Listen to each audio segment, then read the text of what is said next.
You're listening to the Options Insider Radio Network. For more quality options programs, visit www.theoptionsinsider.com or search for Options Insider Radio Network in your podcast provider of choice. Listeners can also access all of our programming through our mobile app, available in iTunes and on Google Play. Don't forget to follow along with your favorite programs and submit your own questions for the hosts at twitter.com/options.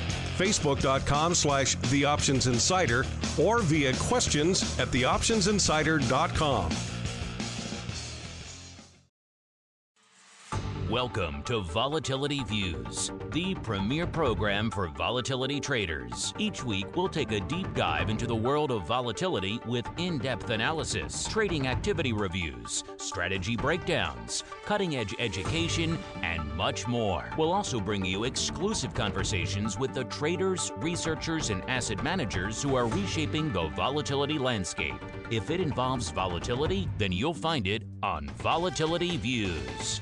Volatility Views is brought to you by MIAX, one of the fastest options platforms in the world. MIAX is now trading options on the SPIKES Volatility Index, offering pinpoint accuracy, radically faster dissemination, and a highly transparent settlement auction for confident trading, all for competitive exchange fees. It's time to make a change and give yourself an edge with SPIKES. Learn more about SPIKES at www.miaxoptions.com/spikes.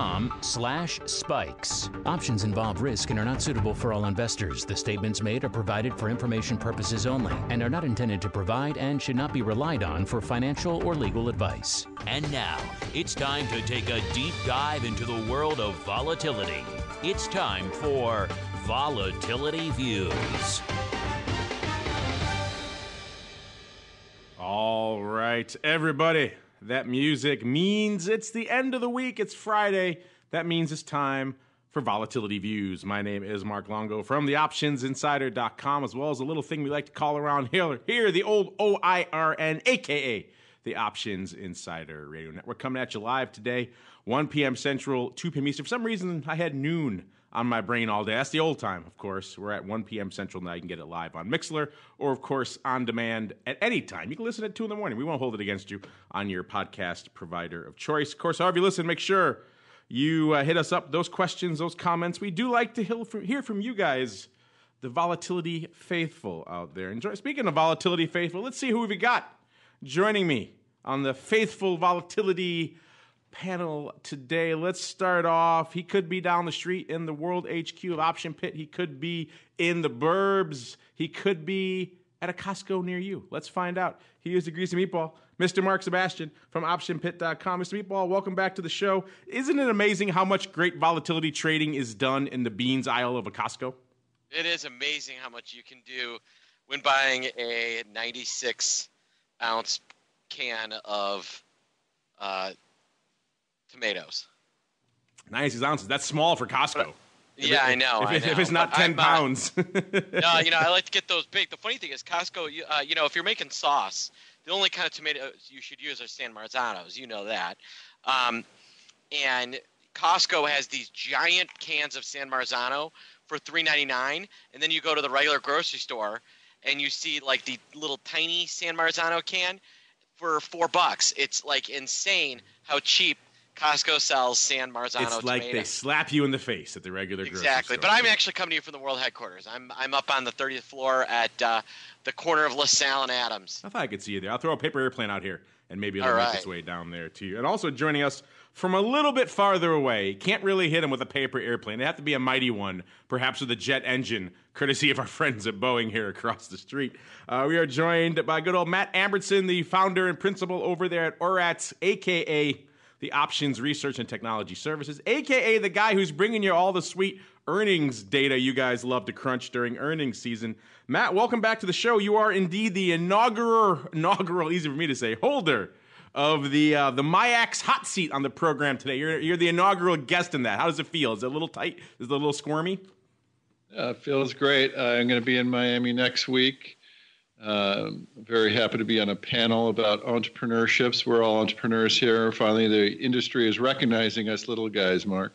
That's something I've been pushing the industry to do for quite a while. Obviously, I was functional and active with that Options Alliance for a long time, and I've been telling them for years to say, maybe you should cast some insight and some light on other things going on outside of the exchange world. I know it's an exchange conference, but still, there are other things going on in the options world outside of CBOE and ISE and all that other stuff. And it's nice to see that the folks in MIAX are actually doing that. So settle into that hot seat, sir. It's going to get fun. Meanwhile, we're going to keep on rolling right on into the volatility review.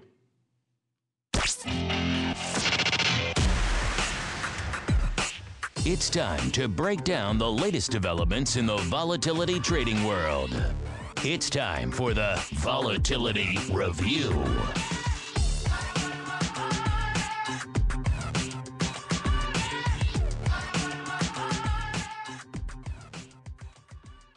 All right, everybody, welcome to the Vol Review. And gentlemen, we are in it. We are in the end game. It is the volatility end game. Of course, I really just wanted to throw that in there because the big movies come out. Do you guys have your tickets ready? You going to see Endgame this weekend? Matt, do they have movie theaters in the state of New Hampshire? They do. My kids are excited for all that stuff. So. Oh, you're not going? You're not going to share the love?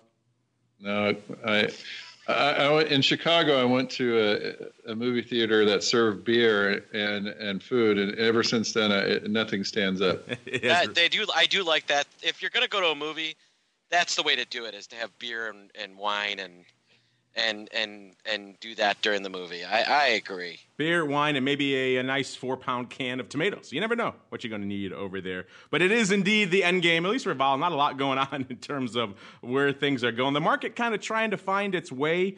Today we saw some GDP numbers coming out here in the open. GDP was about 3.2%. That beat the economist, easy for me to say, economist estimate. There we go. Say that 5 times fast. You can tell it's the end of the week, listeners. I'm having a hard time saying everything today. The economist estimate of 2.5%. Of course, they call it the dismal science for a reason.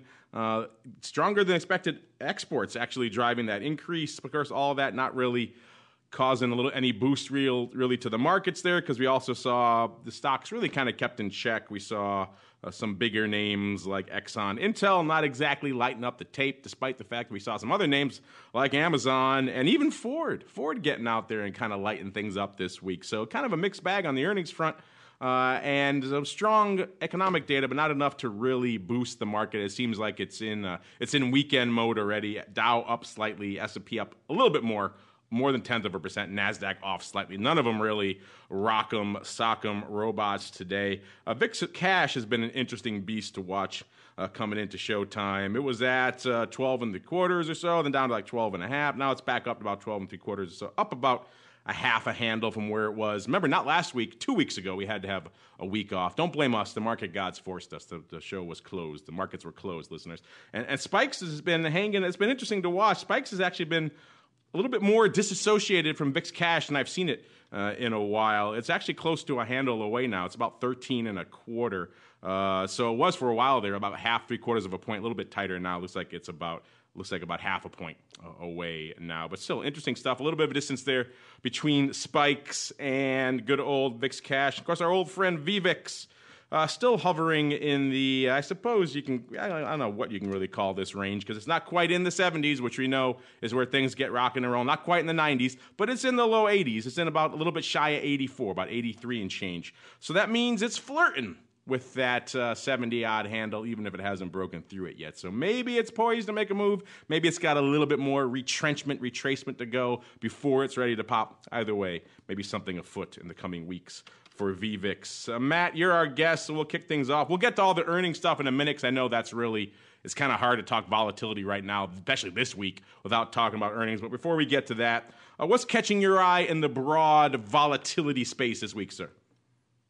Yeah, as you know, Mark, we look at some indicators as far as volatility and predicting what the market might be like coming up.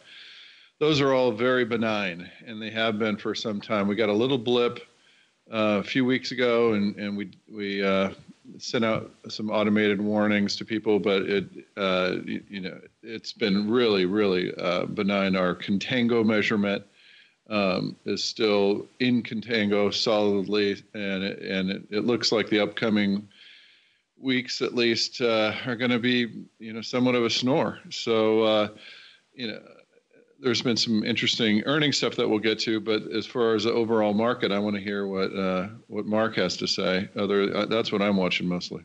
Mr. Meatball, it has been a little bit quiet. VIX cash and spikes have kind of been languishing in this range in the 12 handle to 13 handle for the better part of the last few weeks. There have been a few blips, outside of that pretty much, but not a lot really.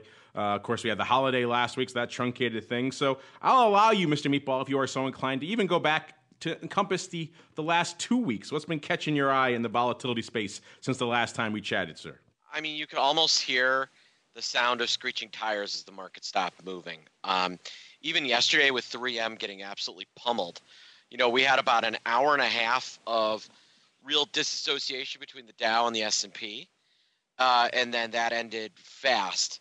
Realized vol in the SPOOs is about 6%. The daily ranges, yesterday's daily range was crazy, and I think it was like 12. Today the daily range is about 9 or 10. Yet the VIX has been perky. So, as we've gotten to these all-time highs, I feel I think people are a little afraid of shoes dropping. We also have earnings.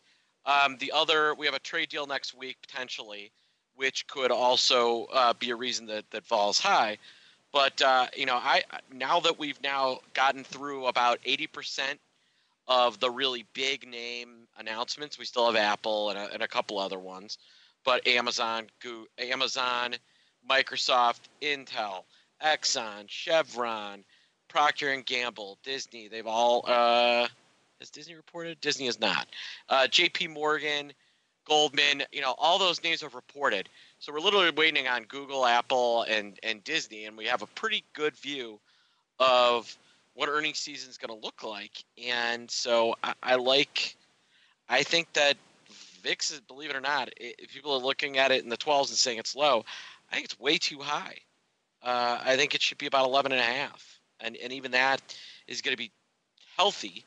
But, VVIX is about 84. The spikes, the spikes looks okay. It's like you said, it's been a little disassociation. And that's probably related to the fact that when that SPY tends to have, for some odd reason, tends to have a little steeper skew. So we could be seeing some perkiness in out of the money puts that would be driving the spikes index higher. So that's where that disassociation may be coming from. But on the whole, I just think that it's inexpensive to put on hedges, and vol is high. So I don't know. It's a little weird. I've always said spikes was the perkiest perhaps of indices out there. But speaking of disassociation, that's something I kind of noticed. Some of our listeners have noticed lately as well. It is kind of, we're in that kind of weird time in the market where the indices kind of seem to be moving a little bit to the beat of their own drummer. You look at small caps and they're doing something, and then you got Dow maybe unched, and you got S&P kind of up, NASDAQ off. It's kind of one of those weird times in the marketplace. Is that something that's kind of really, you mentioned that as well, is that something that's resonating for you? It's a weird, I wouldn't say correlation is falling apart yet or anything like that, but it seems like we are in this weird moment where it kind of depends where you're playing in the space, and whether you're old school economy, new school, small cap, large cap, you're going to have a markedly different experience day to day. Would you agree? I would indeed. Well, there you go. We agree. Crazier things have happened. Dogs and cats. I know it happens. Dogs and cats living together. Mass hysteria. Let's get to it then, because you can't really talk about the volatility that's going on right now without talking about earnings. That's why we got Mr. Matt there in the MIAX hot seat. He is the keeper of that data. All those great reports you see, the earnings move results reports, all that stuff you guys get access to over there at theoptionsinsider.com. It's all courtesy of Matt and his team. So thank him. Send him an email saying, hit him up on Twitter at OptionRats and say, Matt, thank you for all the great data, because you guys have been asking us for so long for earnings data, earnings straddle data, things like that. And surprisingly, and I've said this for years, it was a dearth of data on that front, even though it's very important information. And so now Matt is filling that gap, and I am happy to see it and happy to bring it to you guys out there because I know you guys love it. So, Matt, let's get to it. It's been a hot week here from an earnings perspective. Tuesday, we saw Twitter and Snap. Wednesday, Facebook, Tesla, Softy, Boeing, our neighbors across the street here, Chipotle, a legion of those around this place. They're neighbors all over the place, not the HQ, though. PayPal, WWE on Wednesday. Spoiler alert, they kind of screwed the pooch there. Yesterday, we had Amazon, we had S-Bucks, we had my old stomping grounds at Intel, Grubhub, Mattel, Barbie blew the doors off. Who knew? So, Matt, there is a lot popping off this week. I'm sure people were hitting you up all week long with questions, comments, what's going on, what's popping off in the world of volatility. So let's start there. Kind of give us like a broad overview. What's really been catching your eye? What's really generating the most interest for you and for your users over there at ORATS as we're back in it, sir, back in the throes of earnings season? Yeah, a lot going on, and earnings season is very busy over here. We have, I like to look just kind of on an overall basis what's going on now. It looks like the stocks that we cover, they have to be somewhat volatile. Or, they have to have some amount of liquidity, and volatility needs to be in a certain range. There are about 800 total stocks that we follow closely. Like the stock prices have been down about 1%. So you don't really hear that in the news, but most of these stocks are down a little bit. And then as far as the returns that we expect versus what's going on in the market, let me just take a quick look here on that, because the last time I looked, it's pretty flat. So I mean, it's coming in right about expectations. There's a little bit of edge to selling as we normally see, but not as much as usual. Amazon came in, but they were a lot less of a move than was expected.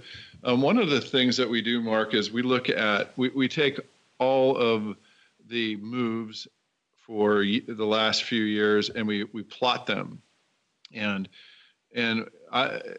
if you imagine a plot with negative percentages and positive percentages, I would expect kind of a barbell looking distribution, right? So, maybe down 2 or 3% would have a barbell and up 2 or 3%, and in the middle might be depressed.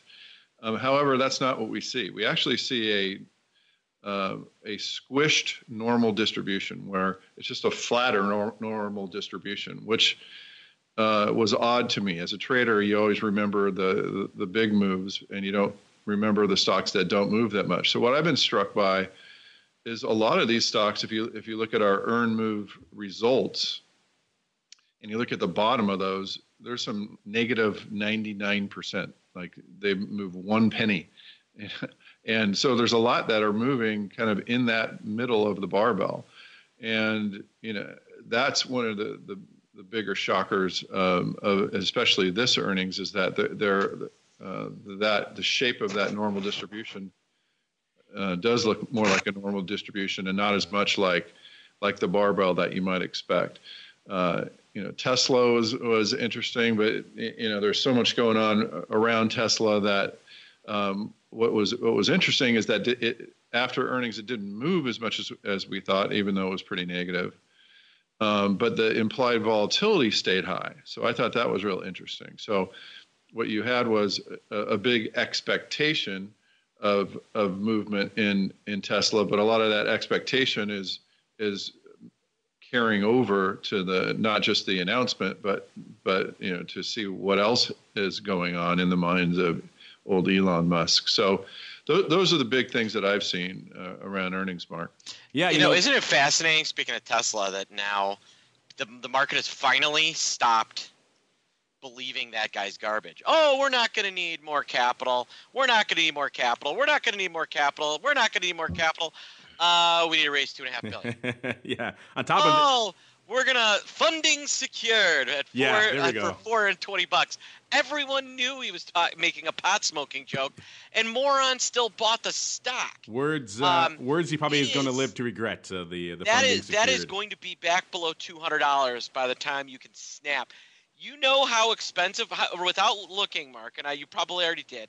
How much do the 2010? That would be an interesting one, indeed. How much do the 2020 $10 puts cost? Did you end up doing your 1x2? Did you end up doing? You know what? I didn't, but I want to, and I may do it today. How much? They're 20 cents. I was gonna say they're probably about 25 cents because that seems to be the level that everyone wants to get in on, like that 10 strike is around 25 cents. And that is, folks, that is how worried creditors to Tesla are about this company. They'll pay 20 cents for a put $220 out of the money. That is how worried they are. This is not a healthy company. They will end up being owned by, let's say, Apple for about $100 less than it's currently trading. Yeah, we had someone chime in today saying he thinks Google will buy them out if they drop more just to take them over and do their stuff, which is I thought was kind Google of or Apple would be. Apple has the cash on hand. Absolutely see that, and Apple could buy them with cash on hand, right? So I could see that. The problem is Tim Cook is not the visionary to, Tim Cook is a operator, not a visionary, and thus Apple is in its box now. It's now Tim Cook is to Apple what Steve Ballmer was to Microsoft. But he cries when he hugs Oprah, so it's all good there. I cry when I hug Oprah too. Yes, that's true. We all cry when we see Oprah here. You mentioned speaking of Tesla, Matt, you kind of mentioned it. That if I had to say a surprise for the earnings of this week from a vol and overall perspective, Tesla's got to be right up there. I mean, how many times have we seen them just dramatically underperform their earnings, and that's pretty much exactly what we saw here this week. I'm trying to pull it up here. I have all the different reports, and for some reason they yanked Tesla. Oh, there it is. Okay. Tesla was on the 24th. Obviously, Matt, these are your reports, so feel free to chime in if I misstate your data, sir. But they were pricing in almost 259 going into their straddle, about 258.5 or so. They were looking at about a $20 straddle, 20.05 actually, so decently rich. That was about nearly a 50% implied vol, close to it. And they actually delivered $6.30, so a dramatic underperformance. Again, that's going into the report. That's not counting intraday since then. So if you had it the rest of the week, you've had some other moves going on. Let's see where our friend Mr. Tesla is right now. We're at 234, listeners. So yeah, it's had some movement since then. So if you picked up that straddle and you held on to it, as Matt mentioned, the vol didn't come in that much, and then on top of it, you had a good move. So you actually worked out, but it looked maybe a little dicey in the early going there. Also, we saw big names popping off here. I mentioned WWE not looking good, getting body slammed themselves here this week. They went into their earnings nearly $100, 98.5. They were pricing in $4.10. They outdid that by more than 2x to the downside, nearly $9 in the actual move. So just getting clipped pretty aggressively coming into today. Let's see if they're getting some of that back. Nope, off another 3.25, nearly 4%, down to 82. So a drubbing. Wow, nearly 20 handles for WWE. Apparently, the market thinking they've topped out. Maybe they've tapped out. for their recent they were one of the best performing names of the year last year, so that's a bit of a fall for grace from grace for those guys. Also, good old Amazon, a name I know a lot of you guys like to watch. They popped off after the bell on the 25th, so yesterday they went into earnings $1,902.25. Say that with a straight face. It's kind of a challenge, listeners. And they were pricing in $73.60. They actually delivered. Maybe this is the narrative of the week, at least for some of the big names, underperforming their straddles, except for WWE. $33.76, so nearly half of what they were pricing in there, which is impressive. Because that's another name we're not used to seeing them under-deliver there. And let's see, today they're up nearly 43 handles, so it's kind of a weird one of their best quarters ever, yet not a great quarter, depending on how you looked at it, but the market liking what they're seeing, up 2.5% there this week. I know we'll have some questions a little bit later, Matt, about we always do. Direction, how you should trade earnings, things like that. So we'll save that for a little bit. But any other takeaways, 10,000 foot? I know we're only like a week or so in, but we've already seen some big names, and we've seen some surprises so far. Any other takeaways on the earnings vol front, Matt, before we keep rolling into the broad volatility space? Yeah, the biggest mover was a company called VC, Victor Charlie, and they make internal dashboards, and the car sales. Visteon. Yeah, the car sales have been so bad that they got crushed. They didn't get near their earnings. But then on the other side of the page, Ford's up 10% today after earnings. So I thought that was pretty strange. Yeah, well, and 3M was an utter dump spill. I mean, I can't remember the last time 3M moved from 218 to 190. When was the last time you heard of 3M making a $30 move, a 15% move? Not exactly a name known for such things. A little more staid. I don't know. Maybe I'm wrong, Matt. But was 3M's move yesterday kind of especially bad, especially pronounced on earnings? Oh yeah, 3M. You don't see that in 3M. Mark, does this make you reconsider wishing you had some single name vol you could sling in that volatility fund of yours, sir? Yes, I do. Well, 3M, if the reason why it tanked is because they dropped Minnesota Mining and Manufacturing, and 3M now stands for Mark, Matt, and Mark. I was going to say nice. I was going to say 3 marks, but you went the other way. I can see how you go on that. Maybe a mullet, a Matt, a mullet, and a Mark. Well, we got to get if we got Matt, Mike, and Mark, then it'd be 4M, and that'd be infinitely better. Everyone knows 4 is better. 4 is better than 3. We need to get another guy named Mark on one of these shows. Yes, so it can be there's not enough of those. 3 Marks to tears. Not enough of those here. As we continue our search for marks out there who play in the volatility space, let's look back at the broad vol space. You mentioned the VIX, all things. The futures coming in, kind of interesting one to watch as well today. Coming into Showtime, we saw, remember, it's a bit of a different beast. It's not quite apples to apples when we were comparing it front month and 2 months out to where it was 2 shows ago, because obviously that April future has gone off the books. We've seen the futures kind of roll forward a little bit. So when we're talking front month, we're talking a little bit farther out now. So we're talking the front month future is about a little over 1.5, a 1.65 point premium to the cash. That's about a full handle higher than where it was 2 weeks ago. But then again, a different future, so a bit of a different beast. Same thing with 2 months out, where you're talking a little bit longer term. That's always almost a 3-point premium to the cash. That's almost double what it was last show as well. Again, different beast, bit of a different animal out there. Mark, anything catching your eye that's wonky weirdness in the VIX futures term structure these days, sir? Oh, he's got the same muting disease that you do, Mr. It has continued to be extremely flat, but seems to be kind of starting to steepen out a little bit today. I've been just kind of surprised at, the way cash has been able to hold itself up. I mean, we're now, expiration is about a month away. We're about 1.5 points. That's normal. But where things are really flat is in the back end of the curve. July, August, September are all right on top of each other. The back end probably needs to go up a little bit, and the front end probably needs to drop a little bit. So I've been, that spread between like May and June is really wide. And so, yeah, I think that the term structure is still a little wonky and set up where a short VXX, long VXZ trade, so long the intermediate, short the near dated could produce some alpha. Yeah, right now, May, June, about 1 1/4 handles between the two. So you're at a pretty wide gulf between those two contracts out there. Perhaps some opportunity. Also, some opportunities out there in the options. Let's start in Spikes land. A lot of the OI rolled off with expiration, as we talked with the Spikes guys before. I think they think a lot of people are waiting for the futures. I think that is indeed the case. The big OI still, it was the vertical call roll of 2025, or I should say vertical, that got rolled a few weeks ago, so keeping that position alive. Mr. Meatball, I heard through the grapevine, a little birdie told me you had your own dalliance with Spike's options last week, sir. What were you up to out there? Me, I was just playing around. I bought a small batch of Spike's puts so that I could walk them through. I bought a little bit of the 14 puts because I wanted to kind of carry him into expiration, and I paid 90 cents with the spike around 13 at the time. And lo and behold, spike settled 11.67. So go me.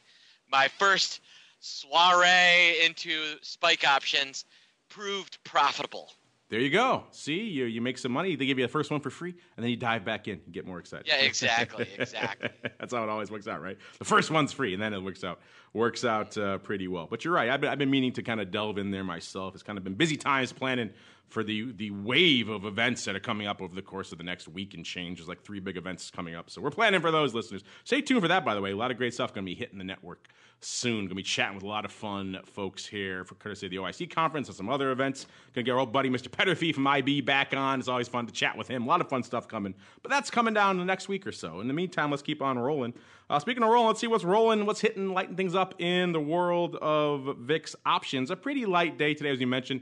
A little bit north of $150 on the tape, and $250,000, of course, coming into showtime. The ADV also fairly light. When it gets below 500,000, you know things are kind of quiet in the vol space, and that's pretty much where we are now. 459,000. That's very low. Usually, you like to see VIX ADV north of 600,000, maybe 650 or so to really be in a healthy kind of robust range. We're almost 200,000 below that. So things not exactly lighting it up. Maybe we're getting a little bit early season. Of course, we're coming up on May. The summer movies are coming out. It is a volatility endgame after all. So perhaps I won't say the old adage, but perhaps some of that is kicking in here as well. In terms of what's dominating the tape out there, in VIX options land, let's start from the bottom. I will say this, Mr. Meatball. I wonder, tell me if this attracts your interest, if it piques your curiosity, because it piqued mine. We obviously break down the top 10 VIX options positions every week. Guess how many puts there are in the top 10 this week? I'm going to go 4. See, that would be a good guess. That's a safe, healthy bet for a normal week. 0. Oh. None. All calls. That caught my. If you want an indicator, perhaps there is one. Upside is cheap. Upside is really cheap, but that's if you want to know what's holding up VIX, that type of action is what's doing it.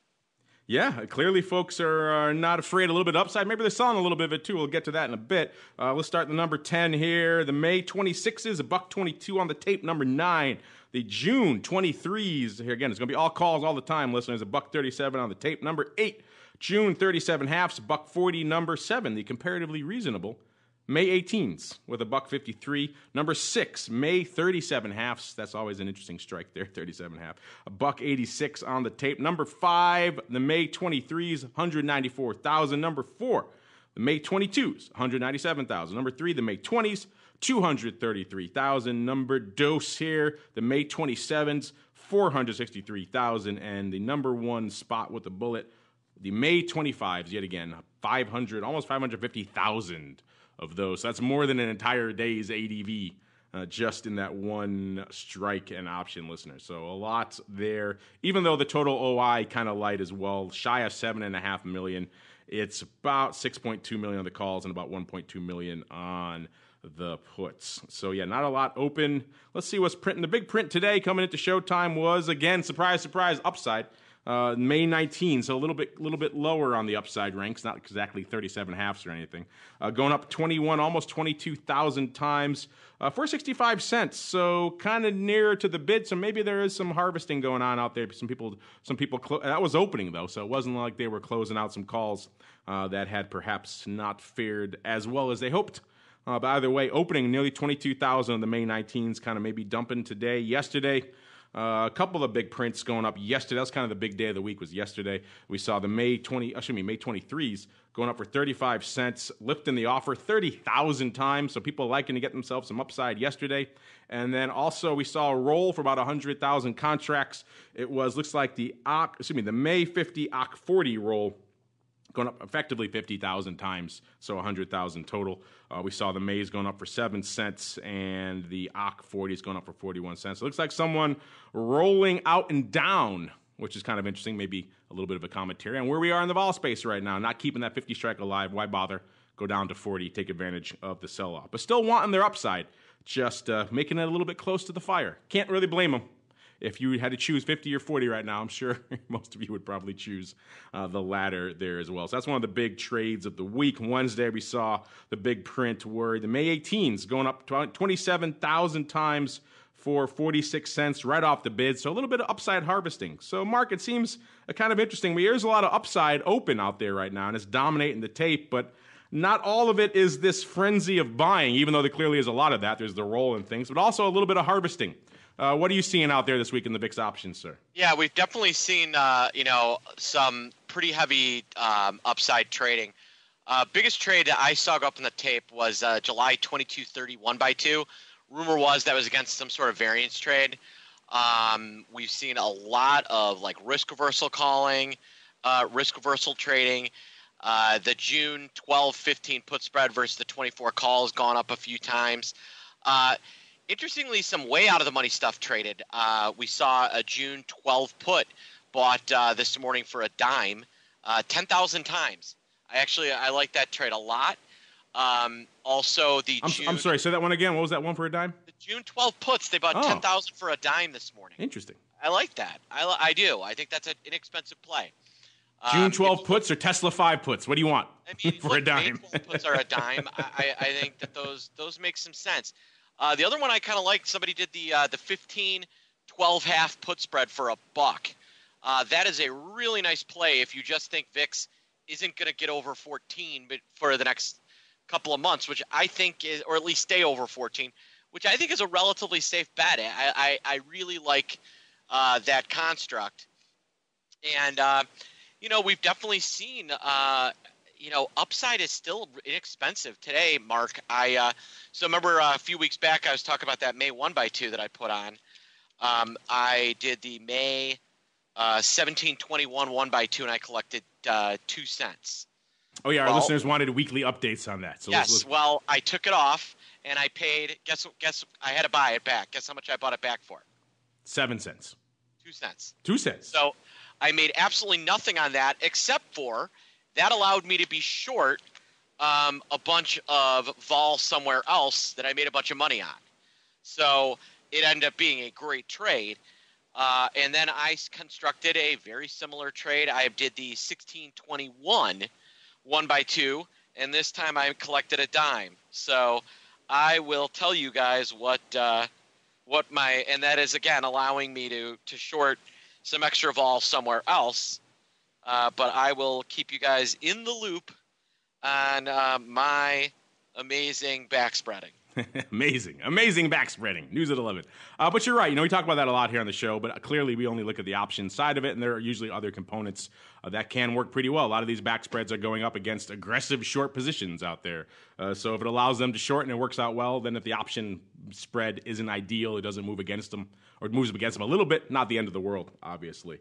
So interesting stuff. I forgot which listener it was who wanted all those updates on your backspread, but there you go. I know a lot of our listeners like that trade, so they'll be staying tuned for that. Meanwhile, stay tuned for our old friend, formerly known as VXXB. By the way, Matt, did you hear the might of volatility views has been felt far and wide, because we were disgruntled here with the ticker symbol VXXB. We thought it was a terrible name, and we said they should go back to VXX. Barclays clearly listened to us, and they bowed to the power of us and our audience, and have now rechristened it or are about to VXX. So does that make you feel better, Matt, that just the power of the show you're on right now? It does, except for, data people like me. We have to go in and change a bunch of stuff. So you're right. I forgot. You guys are the hidden victims of all this. I do apologize. But, a bad brand is a bad brand. We can't just let it sit, sir. We can't. We can't sit idly by while such horrors are visited upon the trading populace. All right. Let's look here what's going on in VXX. It shall no longer be called VXXB. Merely VXX land, even though, spoiler alert, listeners, if you want to get a quote for it, you still have to type in VXXB. Unfortunately, you didn't hear that from me, though. About 25, not even a half, 25.3 has kind of been at that level for most of the afternoon here. So about 1.3 points lower than last show. So pretty a decent little chunk of erosion. I know a lot of you like to play that trade, and it has been eroding of late, even though I'm looking at the open interest. Perhaps not as many of you on that tip as there used to be. Not quite as call heavy as VIX is right now, but still let's say calls are leading the dance here. Let's go down to number 10. We got the May 28s, 22,000 of those open. Number 9, the June 21 puts, 22, almost 23,000. Followed by number 8, the June 24 puts with about exactly 23,000. Number 7, the June 40 calls, 23, almost 24,000. Number 6, the May 40s, about 27,000 of those open. Then back to the puts, the Jan 14 puts. Interesting. I like Jan 14 puts, nearly 30,000 of those bad boys. I'm going to go get a quote on those, see where those are trading. Now, those kind of intrigue me. The VX, what we got? June 80s. Once again, the June 80s. 30,000 of those bad boys open right now, followed closely by the May 38s, also 30,000, 30,200 to be precise, of those taking the number 3 spot. Number 2, the final put on our list, the May 23s, 31,000 of those bad boys. Number 1, May 69 calls, nearly 34,000 of those bad boys. So still calls, so Mr. Meatball, we got all calls in VIX and predominantly calls in VXX. Does that surprise you at all, sir? It does not surprise me. Again, you have lots of hedging, lots of, stuff like that. But I have seen some pretty decent trades go up in VXXB in the last few days. There was a big. I'm sorry, what ticker was that? I don't recognize that ticker. What ticker? VXX. There you go. It doesn't change until March 2nd. I know, but still. Or May 2nd. We have to embrace our power here or no one will. I like this. A customer did the Jan 2021 1580 risk reversal tied to 2515, which was kind of an interesting one that went up a while back. 1580? I'm assuming they bought the put, sold it. That seems opposite, though, to what we're seeing going up a lot there. People like the upside. I don't know, but just a ton of volume today. Pretty heavy volume on the May 24 puts, and some decent volume on kind of way out of the money stuff. The May 24 puts, they've already done 10,000. A decent 1x2 put spread. You got the June 7th. They did the 24.5, 23 1x2 put spread. I'm guessing they bought 1 and sold 2. Just my guess. Looks like the 23-21 put spread went up some, and that's been the bulk of it. Most of the upside trading has been really near dated. Other than we had the June 34-46 call spread, looks like it went up, and other than that, it's been all May, and then go away. Now, think about that risk reversal. I get kind of depends on the ratio you do the underlying with, I think, of how much I like it or not. Because 15-18, you could lean that a couple of different ways. If you do it 1-to-1 with the underlying, you do it delta neutral. I think I want to be biased a little more to the underlying on that side, just because I'm not. Yeah, that's a weird one. 15-18. You gotta aggressively hedge that. Yeah, you would have to very aggressively hedge that, because straight up, I wouldn't want to be. I mean, I want to lean short, but I wouldn't want to be short the 18s here and just have that. I don't know. So that's a weird one here. I'll have to mull that one over. Kind of like it though. Just theoretically, but let us know what you think about risk reversals out there in VXX, listeners. The big trade today looks like it's a vertical. The June 34-46 vertical. Spoiler alert, paper buying it 4,067 times. Looks like they did it for 47 cents here. You like that one? 34-46, listeners? You like that 15-18 better? Again, depends on how much VXX they did against it. And other interesting things. You guys like to sling your VXX mostly to the dark side, but apparently the rest of the market is leaning to the light side VXX these days, which is kind of intriguing. Speaking of intriguing, let's hope your voicemail is intriguing as we get to it. A little bit of your volatility voicemail. It's time to share your thoughts and opinions with your fellow volatility traders. It's time to check the volatility voicemail. Make your voice heard by dialing 779-669-4VOL. Posting a comment on the optionsinsider.com, sending an email to questions@theoptionsinsider.com, or posting your questions to twitter.com/options or facebook.com/theoptionsinsider. All right, before we get rolling here, we talked a lot about Tesla volatility at the start of the show here. We are still in the throes of earnings season, so we had a question for you. We've talked about them before many times. Mark just talked about them on this show. 25 cents, 20 cents for the Tesla Jan 10 puts out there. Let that sink into your brain for a little bit, listeners. But a lot of the OI, most of the OI in Tesla options is dominated overwhelmingly. At least all the top 5 and the lion's share of the top 10 are pretty much far out of the money puts. A lot of them in Jan, all of them pretty much at the 100 strike or below, which gets us to the very simple question. A lot of money being put on the sidelines just in case, or maybe hoping, that Tesla heads south of 100 by Jan expiration. Do you think that will come to pass? Yes or no? Very simple question. Matt, we shall start with you, sir, as the keeper of all of our data. No cheating, no crunching any numbers, sir. You got to use your gut on this one. What is your guess? And more importantly, what do you think our audience is saying, yes or no? I don't know, but I've been bearish in Tesla for a long time, Mark. So I helped write an article in the Wall Street Journal when he did that famous tweet, and was he believed or not? So I think fewer people are believing him. So I say not. But you say no, as in yes, it will be below 100 by Jan? Yeah, as in yes. Okay, so you're going the yes way. Interesting, Mr. Meatball. What are you thinking? Yes, or is that a bridge to? You said below 200 before. That isn't as far as it was. That's only 30 odd handles now. What about below 100 by Jan, sir? I mean, it's lost. If you look at Tesla, let's see, how long? When was it? The high. On December 14th, the all-time high is August of about 380. Yeah, Mr. Musk's infamous tweet. Yeah, the near-dated high is also about 380 in December. So in just about 4.5 months, it gave away $150. I don't think it. Would I say it's likely? No. Is it possible? I'm going to say yeah.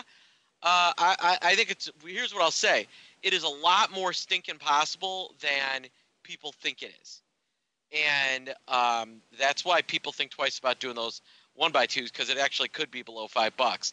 So I'm going to – just because I hate Tesla drivers, even though some of my close friends have Teslas, I love them until they get in their Tesla. And then I'm like – Tesla owners. I will say, have you ever tried to go buy a Model S downtown? It is the widest car. It's like 1.5 car widths. Super wide. Fast. And you know what? They don't use gasoline, but they run straight off of smuggery. They're the smuggest drivers. Wasn't that an episode of The Simpsons way back when they had a guy who I believe it was. It was Ed Begley Jr. Park. He drove a car powered by his own sense of self-satisfaction. Yeah, I think that was South Park, but one or the other. I don't know. But Prius drivers, yes, but all the smug in the area in the air. But yeah, they are powered by smug, and so for that reason alone, I say sure, why not? Let's take it down to $80. You say yes. We got 2 votes here for yes. Our audience is still leaning no. 2/3 of it, roughly about 64% saying no. 36% saying yes. 2 days left, listeners. Tesla lovers, or I should say Tesla haters, really, because yes is obviously to the downside in our poll. A little bit of inverse psychology for you. If you listen to this show, you can wrap your heads around it. So get out there if you think it's going to get under. Tesla Defense Force seems to be saving them right now. Living in spite, in opposition to what the options open interest is saying. Vivek3 wants to know, now that Spikes is live, what is the status of the other Vol newcomers that have appeared on your show, like Valdex and VolX? I was just talking to the VolX boys down at FIA Boca a few weeks ago, about a month ago. They got many iterations. They have real day options. They have a bunch of cool stuff in the offing. They have a couple of things that are holding them back. One is OCC does seem to be a bit hesitant to create a pricing model, a risk model for it that they're comfortable with. So they keep kind of saying they have to push it back down the road a little bit. And they've been saying that for quite a while now, several years, which is unfortunate, I think, to say the least. They should get their act together in that sense so they could actually be able to list these things so we can actually see them in the marketplace. That would be interesting. So that's the thing that's holding back Volux. Also, they're looking for a future to list with it, so in which case they have to kind of either list with an existing futures exchange or create their own. They're actually leaning the latter. You'd be surprised. So that's a heavy lift, but they want to go that route. So interesting stuff on the horizon for them. Hopefully we'll see one of those products listed sometime soon, and we could actually sink our teeth into it here on the show. Valdex, that is the SKUDEX Valdex stuff. That's in the dominion of NASDAQ right now. When I talked to those folks about a year ago, they were champing at the bit. They made it sound like it was going to come out sometime very soon. We have not seen it, spoiler alert, for a year, so I'm hoping to catch up with those NASDAQ folks next week, actually. And maybe I'll pick their brains about that exact topic and see exactly how that's going. So maybe I'll get a little bit of an update for you guys there. All right. Let's see here.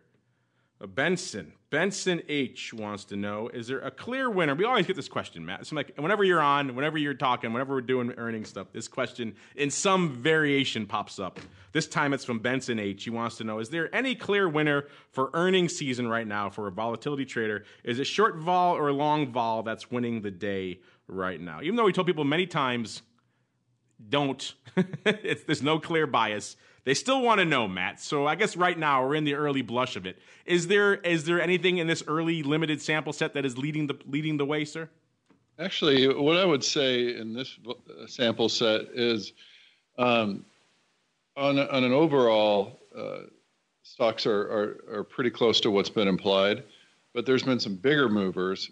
I would say if you could bet on it on a couple and make a lot, and not take too much risk. Moving just in that what I was talking about, I've seen more than normal stocks move very, very little. So the distribution, if you could figure out the distribution, that's the only thing I would say that I've seen that's different this time than last time. I know it's kind of a difficult answer there, but that's the only thing different I'm seeing this time. So yeah, no clear bias, just a little bit of change to the distribution. Here's a related question, Matt. Another person who wants to dive into earnings trading. We talked about different ways, net short, net long premium. Haven't really discussed this approach to an extent. This comes from Ross Teal. He wants to know, what about calendar spreads during earnings where you're long 2 months out, short the month of the announcement? Does the long leg mitigate some of the risk of being short premium going into earnings, or am I deluding myself? So here's a listener, obviously, who's listened to some of our earlier shows, said we've advocated against taking direct positions through the event itself for a variety of reasons. The data doesn't really support it. So a lot of other reasons. It's a risk you can't really control. Many factors, trading before it, trading after it, makes a lot of sense. During it, not so much. But that said, Mr. Matt, I don't know. I'm kind of throwing this at you out of the left field here, so you haven't had a chance to back test this, obviously. But I'm curious if you have anything to add here for Mr. Ross, who wants to trade some calendar spreads. Again, he's still got that short leg in the front month, though, which could come back to bite you. And any thoughts on this one, sir? Yeah, I kind of like the thinking. And what I would say is our backtester actually can backtest that fairly readily. And what I would add to that is I would look for one other piece just to add to that, something like, the relationship between the front month and the second month. And I think you might be able to find something. So Ross Steele, give me a buzz at matt@orats.com, and we could talk about how to set up that backtest and maybe find some data to support a trade like that. There you go, Matt. Hit him up, or hit him up at Option Rats on Twitter as well, and maybe you can get that set up so you can see for yourself exactly how it performs. I don't know, Mr. Meatball, does that one resonate with you? A nice little long calendar spread into earnings where you're long a month out and you're short the announcement itself? Nothing in earnings resonates with me. I had a feeling I you were going to say don't that. trade them if I can avoid it. I'll if I can find something really, really cheap that I can make a buck off, I'll do that. So, like, for instance, ahead of Facebook, we looked at, like, the 190, 95, 200 bull call fly for about 60 cents. That was a huge winner. About the only earnings play I have on right now is a little out-of-the-money butterfly in AMD. But I do not really play earnings because it's such a ridiculous crapshoot. Yeah, our audience, they can't get enough of it. They all want to sling themselves some earnings. I know. It's unbelievable. It is interesting stuff. Speaking of interesting, let's see how interesting our prognostications were and how interesting they might be. It is time to get into the crystal ball.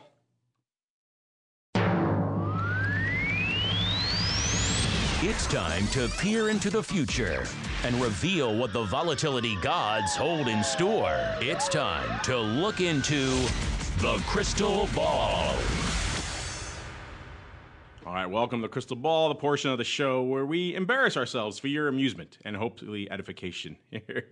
We attempt to wrestle the slippery pig that is VIX Cash, and indeed Spikes now as well, which makes it doubly fun. Mr. Meatball, obviously we didn't have a show 2 weeks ago, So there's many different ways we could parse this. And also the markets were closed last Friday, so we prognosticated. I didn't remember on the show that we were closed. That would have changed how we predicted, but we did not. So we prognosticated for a day where the market was not open. So we can look at it a couple of ways. VIX cash closed on the 18th at 12.09. I was at 12.75. You were at 12.37. So in that case, that would make you the winner. But of course, it opened that day at 12.80, which makes me almost exactly a bullseye. So I'm inclined to go that way. Which way do you like to go, sir? I don't care. I don't care. All I know is that we just say we both won. How about that? How about this? Everybody wins. Make it it'll be a participation trophy. I like that. We get a nice trophy. Everybody gets a trophy. Everybody gets a medal. Everybody gets a ribbon because everybody did great. And then we let Matt go first. How about that? Because he wins the dubious pride of place. Matt, all of that a long way around to saying you get pride of place, sir. What are you feeling? Not just for VIX cash next week, but for spikes. Even though they're usually within a half a handle or so. So your prediction for one should be pretty close for the other. I'm feeling down a little bit. That's all. That's as specific as I could get. He's feeling down. As long as it's just the VIX and not you internally. If you feel down, Mark and I'll fly to New Hampshire and we'll give you a big old hug. I'll have Andrew drive in from Maine, and then you can feel like you live in an urban place relative to him. I won't have to. We'll see him in Miami in a week, so we could cheer him up in person down there. If you're sad in Miami, you're doing it wrong. Yeah, that is true. So I'm gonna go listen to Super Dave. Nice. So Matt, you're since you said down, I'm gonna put you down for about 8.25. Does that sound good? Sounds good. See, there we go. All right, Mr. Meatball, you did technically come closer to the closing, so I will let you go next. What are you feeling? Don't say 12.37. I won't say 12.37. I'll say 12.36. I'll say 12.36. I knew exactly where you're going to go. The second I said that, I knew exactly how you're going to go. The blind squirrel findeth a nut once in a while, listeners. Isn't that the old saying? All right, so here we are coming into the end of showtime. We got spikes at about 13.15. We've got a VIX cash. Where did my VIX go? There we go. About 12.75. So most of them kind of hanging where they were at the beginning of the show. And you know what? I was at 12.75 for last week. We're at 12.75 right now. And I gave Mr. Meatball a hard time, but I'm not hating that number right now either. I can see what Matt's thinking about downside, and that could certainly come to pass. Mark's comments earlier about the fact that we're not really meriting even a 13 VIX, let alone a 12 or so. That certainly has some resonance. So I could see it if we're in a 12 or even an 11 handle. It wouldn't blow my mind. But I don't know. I'm not feeling the aggressive downside yet. So I mocked Mr. Meatball. And then I promptly keep my same pick, which is something I never do, listeners. So I guess ballyhoo for me. Oh, that music, unfortunately, listeners, means we've come to the end of the end game, if you will. But before we go, let's go back around the horn. Let's start with our guest, Matt. Matt, I know you're rushing off after as soon as this show is done to go see Avengers Endgame, so I won't hold you up any longer. But we will be seeing you in a couple of days in Miami, so that will be fun. You and I in the same room is always fun. But before we get there, sir, people like Ross or others want to check out your back tests or what else you got cooking over there in the land of Orats. Where should they go? What should they do, sir? Yeah, it's been a big week. We released a big upgrade and gotten some very good response. Go to orats.com. Check out the blogs at blog.orats.com. Twitter as well. And come see us at the Advisors Option once in a while, Mark. Yeah, the other fun show you do on my network, which we're going to be doing a little truncated this time. We're going to be doing it from the Swan event in a couple of days, and then also with you in Miami. So it'll be all sorts of fun. My audio guys will love it. We'll have a two-part kind of cut-together show, which will be interesting. And Mr. Meatball, I won't be seeing you in Miami, unfortunately, but you got a lot of stuff cooking, and people, if they want to come see you in Chicago pretty soon, which is scary. June's almost upon us, which is nuts. But where should they go? What should they do, sir?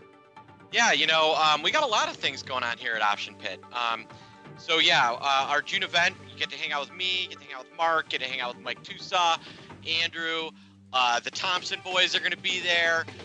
It's going to be just one heck of a vol event. Go to optionpit.com. It's right on the front page to sign up. We have a big announcement involving VIX and Spikes trading that's going to be coming up in the next couple of weeks. And I'm doing a free webinar next Thursday. You can go to optionpit.com/stock trading to sign up. But more importantly, come and visit me in Chicago. Can't wait to see you.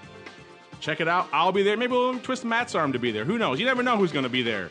You know, a free steak from the meatball, that brings people from far and wide, hither and yon. So check it out, optionpit.com, to learn more. I mentioned we got some good stuff coming for you, so stay tuned for that. A lot of great guests. If you can think of them, if they're interesting names in the world of options, chances are we're going to be talking to them in the next couple of weeks. So a lot of great chats coming at you, a lot of great programs and episodes coming at you on the network. So stay tuned for that.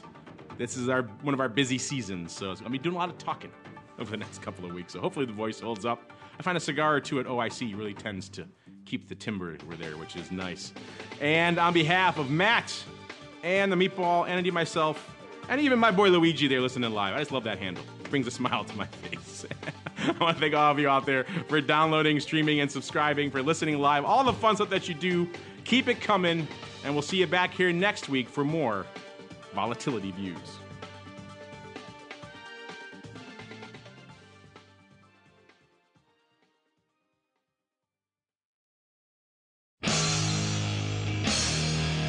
The preceding program was a production of the Options Insider Radio Network. For more quality options programs, visit www.theoptionsinsider.com or search for Options Insider Radio Network in your podcast provider of choice. Listeners can also access all of our programming through our mobile app, available in iTunes and on Google Play.